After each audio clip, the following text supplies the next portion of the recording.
With less than 2 months in the year, finishing strong and planning for 2024 is going to be key to having a successful year ahead.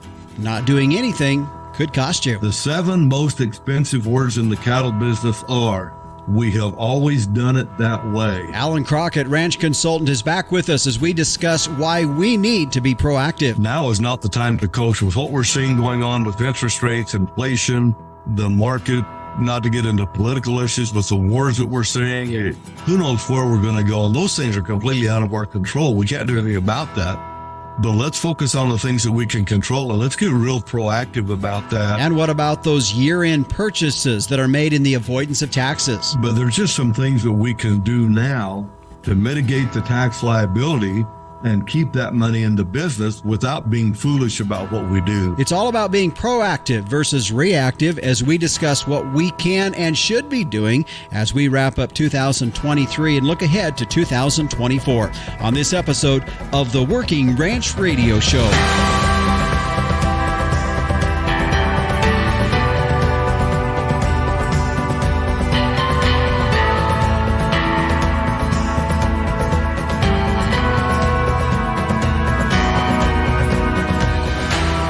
And this is the Working Ranch Radio Show. I'm Justin Mills. We thank you for joining us here on our program today. You know, before we jump into it, I do want to take a special time and a moment here to recognize our veterans as this show airing over Veterans Day. And I don't want to flippantly and just throw this out there just because it's Veterans Day, that we really do need to be conscious and thankful to our veterans that have served and have died in serving our country to protect our freedoms, those that have served and been in places that for many of us, we've never had to experience. And they have to work through those memories and those things that have happened while they were in service, especially in those conflict situations and war type situations that we over on the state side of things probably don't ever realize what they've had to go through. We thank them for their time and their effort and their service to this country. Those that are currently serving, and Lord knows we have a lot of issues in the world right now, and things are a little bit tense, as we all well know. And of course, also for those young kids that are considering serving our country, that are planning to sign on the line to serve our country. I only say that partially because I've got a kid in my household. My second oldest boy is a senior in high school this year and planning to join the Army this summer. He's already started that process. And so from a parent's perspective, it does make you kind of step back and think about what all is going on in the world. And in addition, being thankful for our veterans out there that have served and are currently serving our country right now. So a special thank you to all of them on this Veterans Day weekend. Well, as you heard there in the opening, we're going to be looking at, just from a business management standpoint, some things that we should be doing and considering and planning for as we wrap up 2023 and look ahead into 2024. Allan Crockett is my guest here today. We've had him on the show before. He's a ranching consultant and business coach. He hails out of Willcox, Arizona. And Allan, thanks for joining us here today on the Working Ranch Radio Show. You're welcome, Justin. Always a pleasure to visit with you. I always enjoy visiting with you because you do visit with a lot of different ranchers out there in your business that you do. In addition to that, also do some cow business yourself and have been doing that for quite some time. So I always feel the information that we get from you, it's not only from of the knowledge and insight that you have in dealing with other ranchers, but also the fact that you're doing it yourself as well. I reached out to you mainly because this has been something that had been on my mind for a while, is because for myself thinking through this, and even at this point in the year, we don't want too much more time to get down the calendar, because we are in a time of the year where we need to be thinking about tying up some things for 2023, prepping for 2024. And from a business side perspective of the ranch, it's a critical time of the year to be really getting some things done in the office, probably, I'm guessing. I know for some folks that might be a little cringy to say that, but it's a necessary thing. Yes, it really is. And you're right. We've got to bring it into 2023 in our business, because the calendar year is going to come to an end with or without us. But from a business perspective, we really need to be looking at where we are in our business, how much profit we've made, what our expenses have been, and figure those kinds of things out, and then set the stage for 2024. So we hit the ground running in 2024.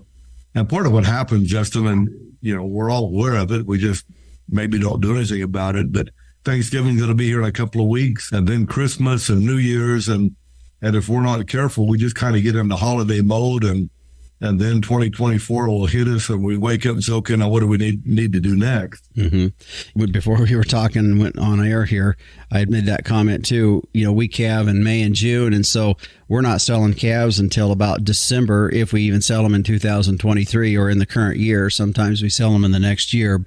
But once you kind of get that done, it's like, and you just kind of coast down the hill here a little bit to the end of the year. And we're kind of missing out on some opportunities and we'll talk about this later in the show when it comes to just prepping for, whether it's taxes or various things of that nature. But I think that's, it is important that we kind of look ahead and begin to plan for this coming year as well. Allan, one of the things that when I was looking at this subject, my mind was going to one of the things I need to be doing is begin the budgeting process and begin looking back at that. Before we start looking ahead to 2024, is there value? I've always liked to be able to look back on the numbers and just wrap up 23 and look in the past as far as where have we been moving our business from a budgeting standpoint, look back over our numbers and just see where we've been at. To me, there's been value in that. What's your thoughts? Absolutely, Justin. We've got to take a look and see what we've done this year and where our business has come to and the progress we made or that we haven't made, because it doesn't really do us a whole lot of good to do projections into the coming year and set a budget if we don't go back and look and see how close we actually came, or if we exceeded, if we fell short. And do an analysis of that so that we know the reasons why we got to where we got to. And with the market the way it is right now and prices on more of an up than what they've been, and then with the weather the way it is, with more widespread drought, we need to look at those factors and just see what things are in our control and what things are maybe out of our control and where we're at the end of the year. Because if we don't, to me, it's kind of a waste of time to do projections for the coming year if we don't ever review them and see where we actually ended up. Mm-hmm. Yeah. Let's look ahead as we begin this process of a budgeting and for the following year, the projections that you had talked about just a little bit ago, and just some principles or some ideas or thoughts that you have as we begin to look ahead and things we need to bear in mind. Yeah, if we're looking into the coming year, what I don't like clients to do, I don't like to just go back and say, well, here's how much money we spent on X this year: fuel, feed, supplement, labor, whatever it is. And let's just, let's take that same number and use it again. What I want us to do is let's look at our business and say, okay, what are we doing different now? What is our management has changed? What needs to change? When we look at this high market that we're in, how can we take advantage of that? And, particularly if we're in a seasonal kind of an operation, if we're buying steers and then selling out and buying again next year, or heifers and doing a heifer breeding program, or even cows. Of course, I got some clients that just sold some cull cows for more than what they bought bred cows for earlier this year. And the cull cows, open cows, brought more money. And so you look at that and say, okay, well, that's a big deal, and we need to pay attention to that and not just going blindly to next year. So I like to look at the whole situation, a big picture, macroeconomic view of where the market is, what the drought looks like across the U.S., Canada. And then, all right, now let's look at our individual business and see what we need to be doing there to mitigate any potential downfalls. But at the same time, how can we take advantage of the situations that are around us? Mm-hmm. Yeah, that's a good point. Folks, my guest today is Allan Crockett. He's a ranching consultant and business coach. We're going to continue on with him. When we come back, we're going to go back a little bit more into this budgeting. I've got some more questions for Allan on this as we look at some of these line items that we have from year to year. In addition, we're going to talk later on just some things as we look at year-end stuff regarding tax planning and so forth. A lot to talk about here when we come back on the Working Ranch Radio Show. And as we head to break, a thanks to our sponsors of this segment, Vitalix. Livestock is your livelihood. Tubs are our expertise. Vitalix, the True Blue Tub. Find out more at Vitalix.com. We'll be back after this. You know, big cows come with big feed bills, which is why smart genetic selection can pay off in your cow herd. Did you know Simmental-influenced cows are an average 74 pounds lighter at maturity than Angus-sired counterparts, according to a recent U.S. Meat Animal Research Center study? Now, while Simmental is sized for more efficient gains, 20-year genetic trend lines also show the breed offers reliable calving ease, early growth, and cow longevity. That's a balanced herd built for profit. Sim Genetics, giving you more per head, period. Stand strong, Simmental. Welcome back to the Working Ranch Radio Show. We still have a lot to talk about yet with Allan Crockett, our guest here today, but I wanted to let you know coming up later in the show, the Captain Tim O'Byrne will be in for this week's edition of Tim's 2 Cents, and also meteorologist Don Day, as he does each and every week in every episode, will be giving us a look at our long-term weather. We'll be also addressing the term Super El Nino. How many of you heard that in the news here lately? Well, he's going to talk about that and give us his view on that, so be sure to tune in towards the second half of our show here today. Well, as we jump back into our topic here today, as we are looking at just year-end type things that we need to be thinking and doing, probably more doing than thinking about in some ways. My guest today is Allan Crockett, ranching consultant and business coach. We've had Allan on the show here before. Always a great conversation that we have with Allan on the principles and things that we need to be thinking about from a business perspective.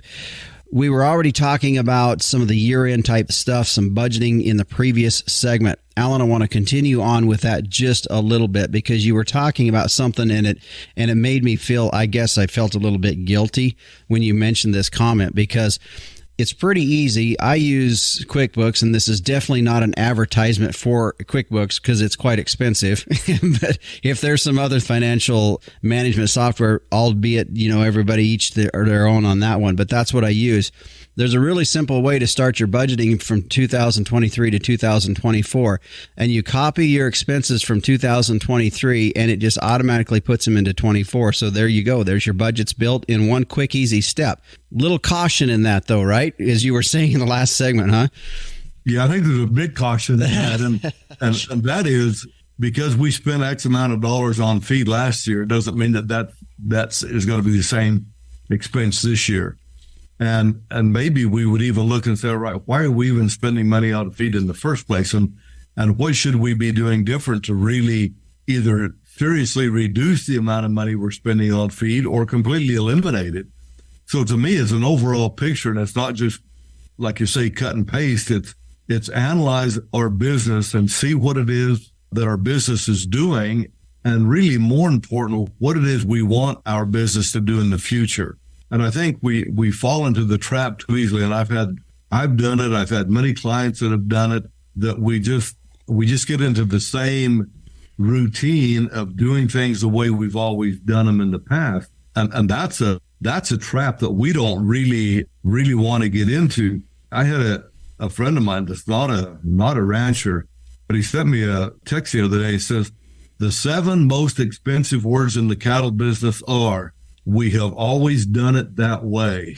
Yeah. And so we have a tendency just to do things because we've always done it that way. And yet the world that we're living is changing so fast, and the volatility of markets and pricing and all of that, we really need to focus on being low-cost producers if we're going to weather the storm and be profitable year in and year out. Mm-hmm. Something that you mentioned there, and you said you're guilty of it. Well, I'm guilty of it too. I think a lot of folks that our subject and our conversation here today will resonate with, and they say, well, yep, I see the value in that. And I've been guilty of this. I'll, be really good for a year or so in there and kind of get some things going. And then I kind of coast for a year or so because I remember what my feed costs were last year, and we're staying kind of in that vein. Nothing's much has changed. The market maybe has been a little bit stagnant, and there isn't any big dramatic changes in the market. And so I've been able to kind of coast for a year or so, or maybe even up to 2 years on basically doing what I've done. Not that I'm not analyzing things, but I'm not necessarily doing it as much and coming up with my numbers on my spreadsheets like I should. I know them in my head, and there's a lot of us as ranchers know our numbers in our head, but we haven't, which is a scary part, because if we don't get them on paper, sometimes there is a difference between that. And I think that's something that can happen. But one of the things I would argue that is quite different this year than in the past is that we do see some pretty dramatic differences in the financial picture of our industry, though. Well, yeah, and if you're using an operating note, which most ranchers do, and with the interest rate changes that we're seeing, that can be really huge, especially if you're one of those guys that, all right, we paid off the operating note at the end of the year and now we're right back into it in January. And if we're repeating that year after year after year, we're not making any progress. We really ought to be, being able to operate on our own money for part of the year. And, if last year you were able to operate for, till March or April. Well, this year you ought to be able to operate a little bit longer on your own money without tapping back into an operating note. But with the interest rate environment the way it is, with inflation the way it is, I mean, we're seeing things today that we haven't seen since the 80s. Mm-hmm. And so it's a wake-up call. And those of us that could remember the 80s, and I hope we don't go back there, but, operating notes at 20%. Yeah. Interest. I mean, it was a really tough time, and yet today we're seeing interest rates at higher levels than we've seen them since they topped out in the 80s and then came back down. So I think we just need to be aware and take a real inventory, and then look and see, all right, what changes can we make in our business to offset some of these other costs that are coming in, and how do we do that? Mm-hmm. As you and I were talking between breaks here, I had mentioned, and you're familiar with Mary Jo Ehrman as well. I'd had her back on episode 140 back in October. And the title of that show was Not Being a Debbie Downer. But, as we talk about our financial picture of the industry, and as you and I were discussing between breaks here, the fact that I think you're dead on there when you said, maybe we save some of this money instead of going and purchasing things. Maybe we save that and see how far down the year we can get in before we have to jump into that operating note, because we have to know that whatever we're spending money on, can it make a minimum of a 10% return on investment? Because that's what you're probably going to be paying on a short-term note, on an operating note this year. Yeah, it's got to make at least 10%. And 3 or 4 years ago, if you were making 10%, you could pat yourself on the back and hold your head up high. And today, that's kind of a bare minimum. If you're not making 10%, you better make some adjustments, because inflation's going to eat it anyway. Mm-hmm. So, yeah, we need to be looking at that. And again, at the end of the year, we got to dive into our tax situation and see where we are there, and do that sooner rather than later, because some of the tax laws are changing. Some of the accelerated depreciation is being phased out. I think this is the last year for some of that. But right now is the time to sit down with your accountant and say, okay, here's my expenses. Here's what my income has been. Here's what I'm showing. And what's my tax liability? And if it's not high, I don't worry about it. But if it's a big tax liability, okay, now what do we need to do between now and the end of the year to fix that, so that we can keep as much of that money to operate on? And to me, that's not going and buying a new pickup or a tractor or something like that just to avoid taxes, unless you really, really need that. Otherwise, let's look at how can we utilize this in the business and what needs to happen in the business to lower the tax consequences. And sometimes you can buy some calves, and maybe you don't have feed for them at the ranch, or you're in snow country or something. Well, sometimes those calves can be in a feedlot someplace, and they could be on a background ration, and later they can come to grass. But there's just some things that we can do now to mitigate the tax liability and keep that money in the business without being foolish about what we do. Mm-hmm. And I think too often in this industry, we ranch for less tax or tax write-off, or we shouldn't be doing that. Let's make money, but then let's have our accountant help us figure out how to reduce our tax liability in smart ways that are good for our business and not just a Band-Aid temporary kind of fix. Yeah. Allan, I want to get we don't have a lot more time in this segment. Just real quickly, when you talk about those expenses to potentially make at the end of the year that are good expenses that are for the business that in order to reduce some tax issues that you might have. Let's put some specific items out there if we could. I mean, I think that would be helpful for some folks listening. I know I've heard of guys buying, well, we need new tires, or maybe we fill up the bulk tanks, or, some various things of that nature. Just your thoughts when I say those kinds of things, or that question to you. What's coming to your mind? Yeah, I think prepaying for some feed or the bulk tanks, like you say, if we're buying fuel in bulk, gas and diesel, and the tanks are a little bit low, or even propane, getting that in or prepaying for that, even if we're feeding cubes or protein tubs or anything like that, go ahead and let's stockpile that. If we're in a situation where we have to feed a lot of hay, and so, I'm going to go buy a bunch of hay, well, then I would take a look at that and say, well, do we really need to be feeding hay? And is our enterprise matched up with the environment? Something like that. And I don't think you have to be nutted down to the penny on how your year's going to end, but a roundabout number is going to help your accountant. My guest today is Allan Crockett. We're going to continue on with him. We have more questions. We've talked a little bit about tax planning. I want to get into one element, and that is cash flow. We've kind of touched briefly on that a little bit ago as we were talking, but I want to talk more about the importance of understanding that, being aware of that throughout your year and planning for that. We're going to continue on when we come back here on the Working Ranch Radio Show. There are lots of nutrition tubs out there, but none can match the true blue commitment of Vitalix. Our tubs offer you the most concentrated nutrition at the lowest cost per day. That means more profit for your operation and improved performance for your cow herd. In fact, research shows Vitalix tubs increase feed efficiency by 20%, while boosting conception rates, herd health, and weaning weights. Learn more at Vitalix.com. Vitalix, the true blue tub. Welcome back to the Working Ranch Radio Show. Justin Mills here. My guest today, Allan Crockett, as we are talking about just year-end things to be thinking about from a business perspective, from a financial picture, as we are looking ahead into 2024 and planning for that year coming up.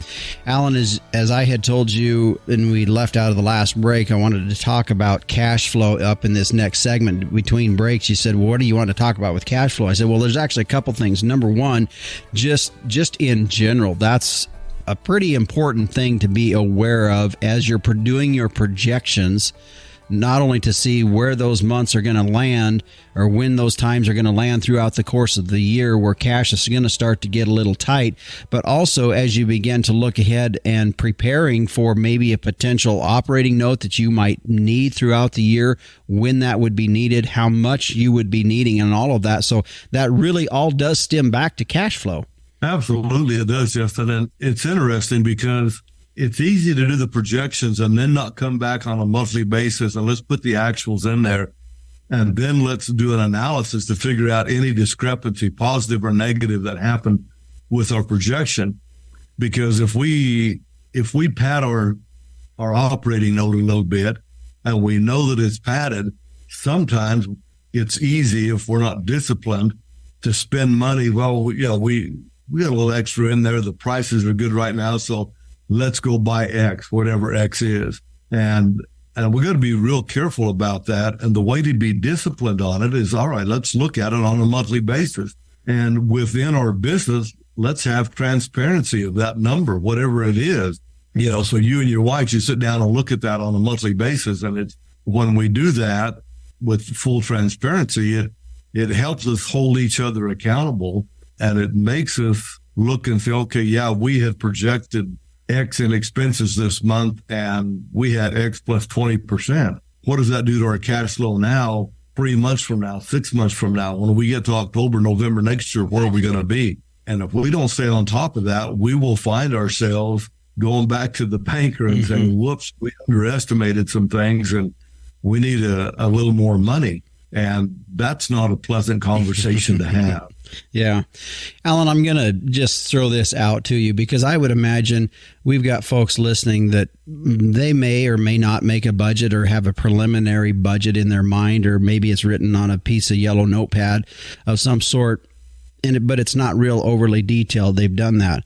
They're not really looking at monthly projections, and when they say or monthly numbers, and when they hear us have this conversation, say, well, we need to be doing this on a monthly basis, they almost feel like underwater instantly at that point. And I guess I would just challenge folks, because our times of our years are busy. So, cabin season, we're all busy. Then we kind of let up in different times, and then we get busy during other times of the year. Even if you visited that on a quarterly basis to get started. I mean, I realize what you're saying. Monthly is optimal or is great, but just start too, don't you think? Yeah. The thing, Justin, that I look at is if your business is solid and you're profitable year in and year out, quarterly is probably good enough. But if your business, if things are tight, and if you're one of those guys that just barely gets the operating note paid off in December and you're right back into it in January, you really need to look at it on a monthly basis. And you need to stay on top of it and discipline yourself to do that. And you're right. I mean, you can feel underwater on that, but really, once you have the system set up and it's in place, gosh, in an hour or two, you can have those numbers in there, and then you can look at them and compare and do an analysis and pretty well figure out what's going on and where you either need to make a correction or, hey, we've got a little pad here. Not that we're going to go spend it, but let's, we got a comfort zone there. We have a little cush. Mm-hmm. All of that is good to know. Or, hey, things are kind of tight. I would rather know in February or March that, hey, this is not looking too good for October, November, than wake up in October, November and the bank account, showing hardly anything in it. Now, what are we going to do? I'd rather know that far ahead of time and be able to make some adjustments than have it dumped on me the last minute by my own doing. Yeah. And the certainty of knowing, even sometimes if it's not the greatest news, does give you a little bit more at peace. At least you know how to handle it or begin the process of handling it. Like you said, nothing's worse than waking up in August or September and being out of operating note and out of money in the bank account all in one. And you could have avoided it had there just been a little planning ahead of that. Allan, one other thing, when we talk about cash flow, as we were talking a bit ago, I'm bringing online another ranch that my brother and I are purchasing. It's the place where I grew up on. It's a little bit more intensive because it's got some farm ground to it. That's not something that I'm overly familiar with or have had as much as experience around. And I'm not the only guy out there that's probably also looking at expanding. I know a lot of folks this year or this coming year would be looking at, okay, we're going to be expanding our operation. Prices have come up a little bit. It's given us some money. We want to reinvest that and try to get some good return on investment. So as we look at the mindset of expanding our operations in addition to cash flow and managing that, what's your thoughts that come to mind in that? Yeah, if that expansion is coming from purchasing animals, to me, I look at that and say, okay, if I have cash in pocket to go purchase them, that's one thing.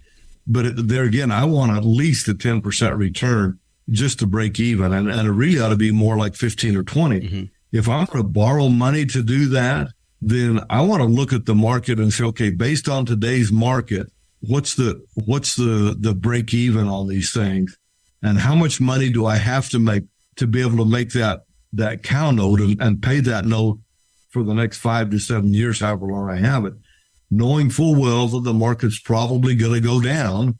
I mean, it always has. It's always come up and it's always gone down. And so just looking at the cyclical nature of the market, look at that and say, okay, well, if the market goes down 10%, can I still make my payment? If it goes down 20%, can I still make my payment? Or take that payment and say, okay, what's the minimum amount that I have to make on my calf sales and cull cow sales to be able to make that cow note and make that payment? And then I want to be real serious about that. It's easy for us to say, well, we'll figure it out when we get there. Or if it goes down, we'll sell a few cows, or we'll do this or we'll do that. I don't want to be in that kind of a situation, especially if I'm trying to take advantage of opportunities in the market. And there are, even in this high market, there's still cattle out there that's undervalued that you can make money on. And so I just want to be real sure of my numbers and what I'm doing and where I'm going with that. And if I'm doing a note, a 5 to 7 year note, I want to make sure that if this thing goes down 10, 20, 30, 40%, whatever the number is, I want to make sure I can still make that payment. Because if it goes down and I have to liquidate, well, I'm liquidating in a lower market. That doesn't help me. I got to sell more animals then to get the same amount of income to pay a note. And I don't want to be in that kind of a situation. Yeah, for sure. My guest today, Allan Crockett. We are talking just year-end things that we should be thinking and considering and planning for as we wrap up 2023 and looking ahead to 2024.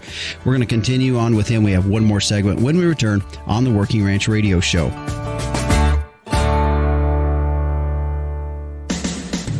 Animal health is key to your business, so how do you track cattle health treatments? Stop relying on pen and paper or complicated programs. Performance Beef helps you record processing data, enter costs, and track animal health history, all in real time at the chute. The mobile app also makes it easy to log pasture and pen treatments on the go. Your health data is integrated with feed and financial information in one easy-to-use platform, accessible from your computer, smartphone, or tablet. Find Performance Beef online to request a demo. Welcome back. This is the Working Ranch Radio Show. Justin Mills, your host. My guest today is Allan Crockett, ranching consultant and business coach. And Allan, we've had a great discussion so far as we talk about just tying up the 2023 year and beginning to close the books on that, reviewing what the last couple of years have done from a financial standpoint, and then begin setting the table for 2024. It was really the basis of our conversation here today. When we look at that, and as we were talking in break, and a couple of the points that we want to end on here today, and something that you wanted to really have folks be thinking about, is what do we need to be doing? What are the most important things that we need to be doing between now and before at a year end or before 2024 starts? Yeah, I have a group called Full Commitment Leadership, and we do a monthly Zoom conference call, and we meet a couple of times a year face to face. But anyway, on our call this week, I asked them, what's the most important thing that you need to do in your business between now and the end of the year? And let's identify what that is. And then there may be 2 or 3 other things that need to be done. Well, let's figure out when we're going to do that or do those things, and let's get those on the calendar. And that way we can enjoy the holiday season, because we're prepared to take those days off during the holidays, and we're prepared to come back because we know what needs to be done and we have a plan to do it, or we've already got it done. So our listeners, I'd ask them, what's the most important thing you need to do in your business between now and the end of the year? And let's get that on the calendar, and let's make sure we get it done so that we can enjoy the holiday season, knowing that those things are taken care of.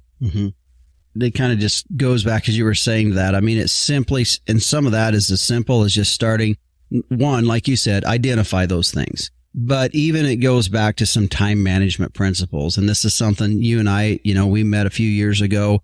One of the things I was kind of dealing with was just getting things done.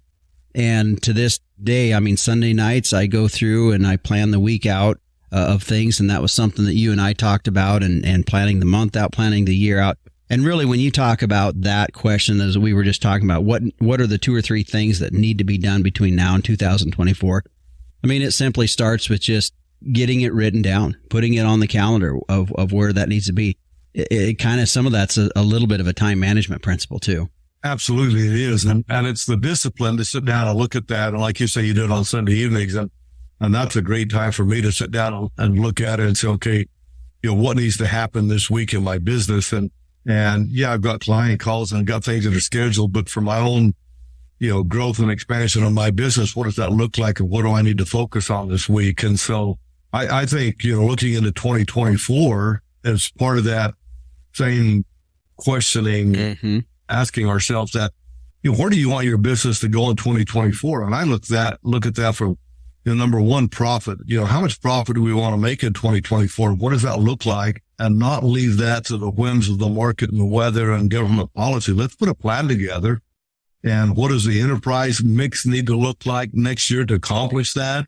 Or do we have employees that, maybe it's time to make a change there, or do we need to hire somebody else? And put that plan together. And our company culture, is it in alignment with what we really want for our company? And if it's not, or if our employees don't buy into our company culture or not in alignment there, then, now maybe the time to look at the changes there. So when I look at 2024 and the year-long planning thing, I would encourage our listeners to let's get very, very clear on the next quarter. The first quarter of 2024.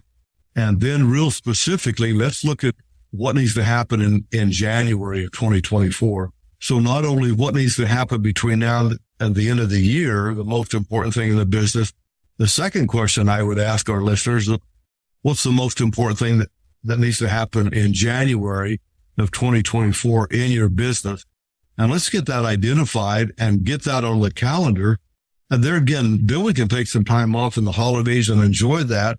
And we don't just fall into the same old routine come January, or we wake up in January after New Year's and say, okay, what do we need to do?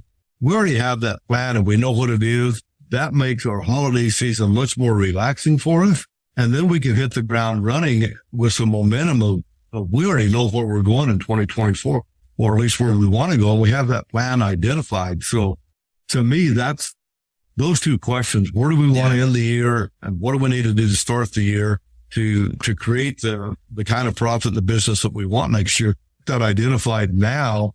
And like you say, most of us, we sold calves, we sold our cold cows. We know we have an inventory. Now's the time to do that. Let's figure it out. And if growth and expansion is part of that, then let's make sure the cash flow is there.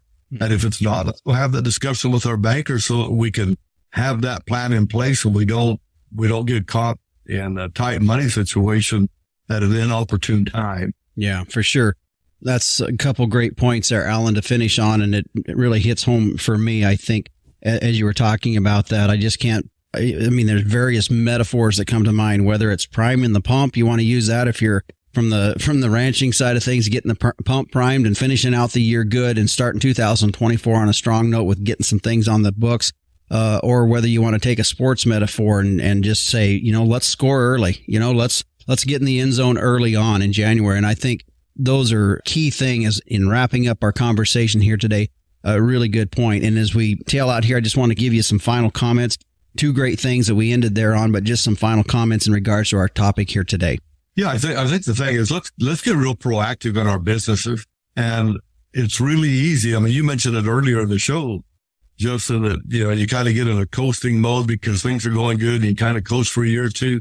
Now is not the time to coast with what we're seeing going on with interest rates, inflation, the market, not to get into political issues, but the wars that we're seeing. Who knows where we're going to go? And those things are completely out of our control. We can't do anything about that.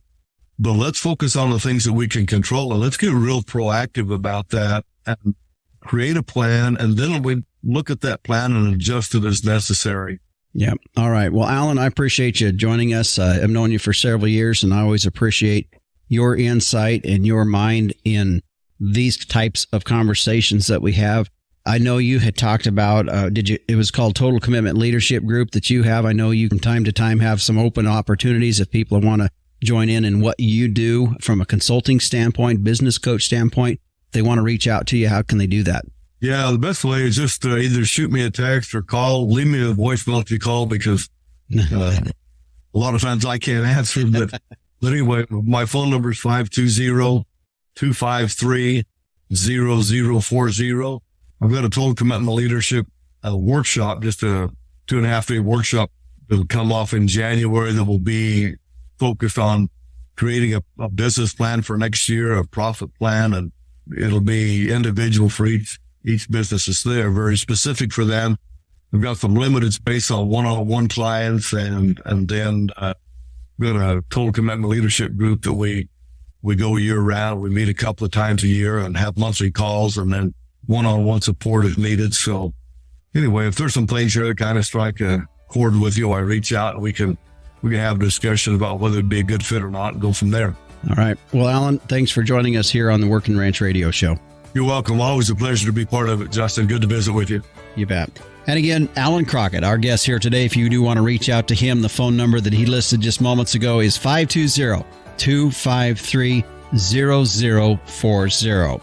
Well, we're going to take a break here. When we come back, the Captain Tim O'Byrne will be by for this week's edition of Tim's 2 Cents. and meteorologist Don Day will be stepping in as we take a look at our long-term weather. And also, have you been hearing about Super El Nino? Well, he'll talk about that when we come back on the Working Ranch Radio Show. Looking for the perfect gift for a gardener or weather enthusiast? Introducing the Tropo, a precision rain gauge that has revolutionized both reliability and convenience. Expertly engineered by meteorologists, the Tropo gauge boasts rugged durability, impeccable accuracy, and precision to the 100th of an inch. Visit measurerain.com to order a Tropo today and use code RAINDAY. That's RAINDAY for free shipping and 10% off. Go to measurerain.com.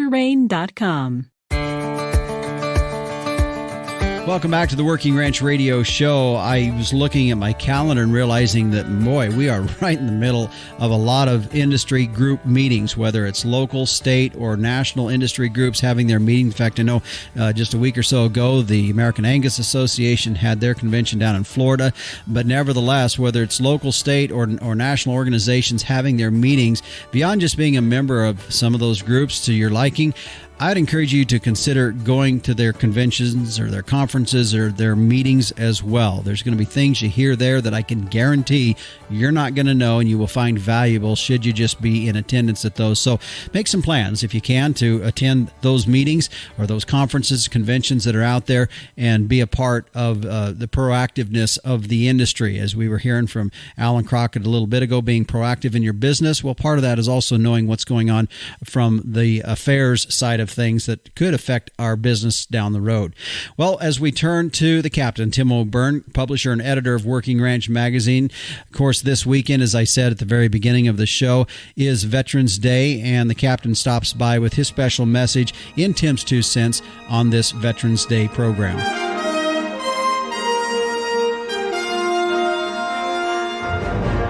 Hey, Justin. Hey, everybody out there in Working Ranch Radio Land.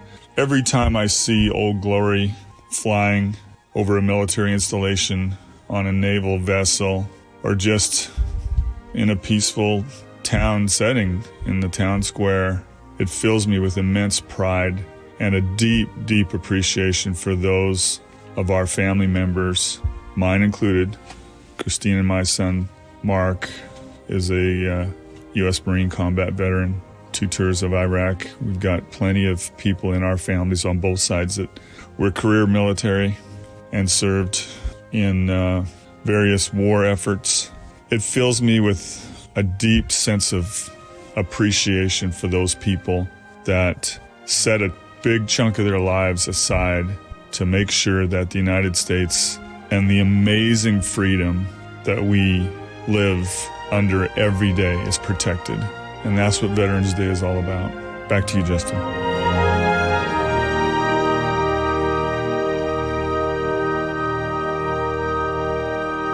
All right. Well, thanks, Captain. Appreciate those words. And I know from all of us here at Working Ranch Magazine and Working Ranch Radio Show, we do remember our veterans here on this Veterans Day weekend.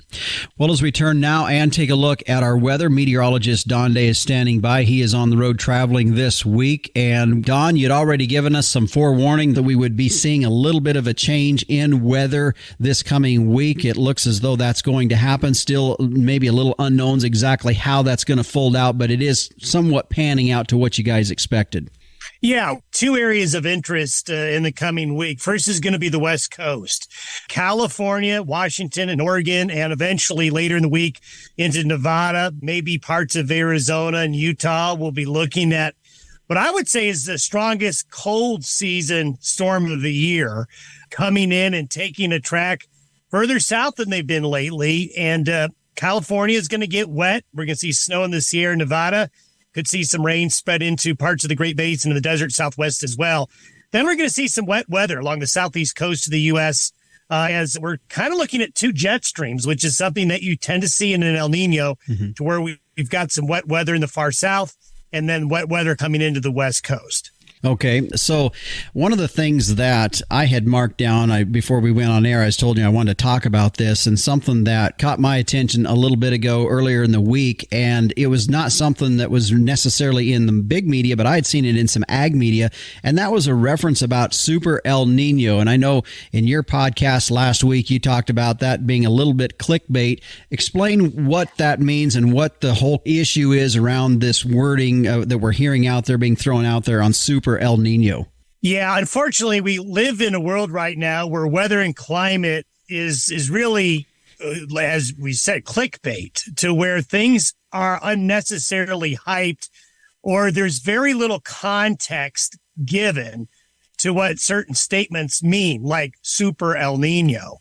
We all know that we're in an El Nino pattern. You and I have been talking about it for months and expecting it to continue through the winter spring season. A Super El Nino is when we tend to see the sea surface temperatures in the Pacific really, really warm up 2 to 3 degrees Celsius above the average. And in Super El Ninos in the past, 97, 98, 2015, 16, some really strong El Ninos historically have been associated with a lot of extreme weather events. However, this recent spat of newspaper articles about this upcoming El Nino being a Super El Nino, the root cause of it is based on one experimental computer model that was run out of the National Center for Atmospheric Research in Boulder, Colorado, by somebody who does long-term modeling. And the National Center for Atmospheric Research, I guess, put out a press release saying that this one particular model was predicting that this El Nino was potentially going to be a Super El Nino, which means the sea surface temperatures eclipse historical averages of what we've seen in other strong El Ninos before. The problem with that is that El Ninos and the strength of El Ninos is just not based on these sea surface temperature anomalies. There are other things that are going on. And when we take a look at the other metrics to compare this current El Nino to previous ones, this one doesn't even come close. And the problem that I have and other meteorologists have is the inference of a Super El Nino means we are going to have super, let's say, extreme weather events because of this El Nino, but the measured data doesn't show that. So there's a real contradiction between these news reports and what people like myself who look at this every day. And unfortunately, who loses in this is the public, because the reason I brought this up was I started getting emails. I started hearing from people in social media about, oh my God, we're going to have a Super El Nino where all these bad things are going to happen. And a lot of this is bad reporting. And quite honestly, the scientists involved with this need to be better communicators in a strong El Nino, but it has to be explained that does the word experimental mean anything to anybody? Experimental does not mean that this model has been put through the ringer, tried and tested, and is reliable. So if I sound animated, it's because I am, because I want to spend my time trying to inform people to the best of my ability on what's going to happen with the weather and the climate. Yeah, exactly. And one of the things that you had even pointed out in your show last week that I noticed when you look at some of the numbers that indicate whether or not we're in an El Nino, and you could go back to a few years ago when we started La Nina and how now last spring started to evolve out of that, but it was like a 0.5 to put us in an El Nino area.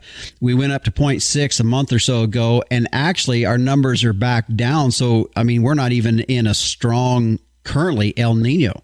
Right. The response that the atmosphere has to El Nino and La Ninas is measured by a metric we call the MEI, and we assign a number to it.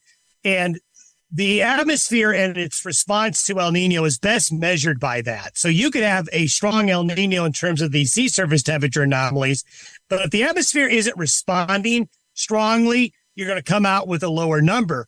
So we're actually looking at probably in the next 60 days, the El Nino reaching its peak strength. It may actually have reached its peak strength. So this article is really poorly timed, because when it says we could this winter have a Super El Nino, well, in 6 weeks, we may be past its peak strength. So, yes. So we are definitely going to be talking throughout this winter season and in the spring about El Nino. We definitely think it's going to have impacts, but we don't think it's going to bring the headlines like the 97, 98 or the 2015 and 16 years. Well, appreciate it. Very useful information. Appreciate that. Also, I know you're on the road here today. Safe travels as you go out, and thanks for joining us here today. Thanks for having me. And again, that is meteorologist Don Day with a look at our long-term weather. You can tune in each and every morning to his daily video podcast at dayweather.com. Also, you can find contact information on his website as well. Should you have questions you want him to answer here on the show, don't be afraid to reach out and let him know what questions you might have. Well, stay with us. When we come back, we're going to put a wrap on this week's show, and I'll give you a heads up of what we're going to be talking about in the coming weeks here on the Working Ranch Radio Show. We'll be back after this. Every year you pick your replacement heifers. Some become profitable cows. Others disappoint. How can you make more reliable selections? Genetic testing. Commercial cow-calf producers like you are using Inherit Select from Zoetis. You gain valuable predictions, including cow fertility, size and soundness, feed efficiency, growth and carcass merit, as well as easy-to-use economic indexes. This improves your selection, breeding, and marketing decisions. Request a call from InheritProgress.com and ask about free TSUs to get you started. There are lots of nutrition tubs out there, but none can match the True Blue commitment of Vitalix. Our tubs offer you the most concentrated nutrition at the lowest cost per day. That means more profit for your operation and improved performance for your cow herd. In fact, research shows Vitalix tubs increase feed efficiency by 20%, while boosting conception rates, herd health, and weaning weights. Learn more at Vitalix.com. Vitalix, the true blue tub. Before we talk about what we're working on here on upcoming shows, I want to let you know the latest issue of Working Ranch Magazine is out, always chock full of great articles. If you don't have your subscription, it's pretty easy to get started. If you go to workingranchmag.com, you can get your subscription started as well. Some good articles in it, as always. Like I said, there is one featuring the Oklahoma Beef Council. Also on Ask the Vet, Dr. Arn Anderson with an article in there as well. He's always interesting, both in his writing, but also in person as well. We've done an interview with him here a couple of years ago. So just check out your latest issue of Working Ranch Magazine. If you don't have it, again, you can get started with your subscription. Hey, it'd make a great Christmas gift as we talk about year-end type stuff here today.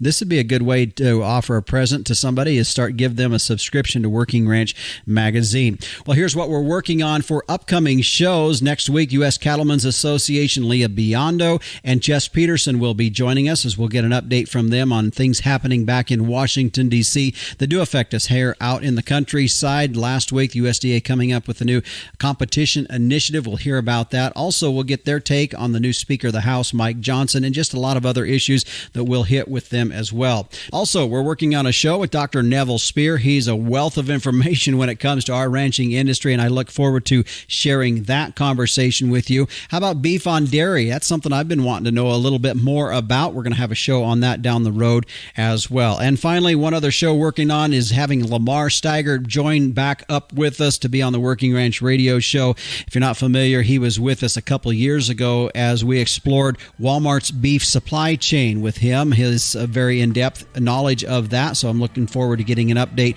from him on that topic as well as other things he's working on.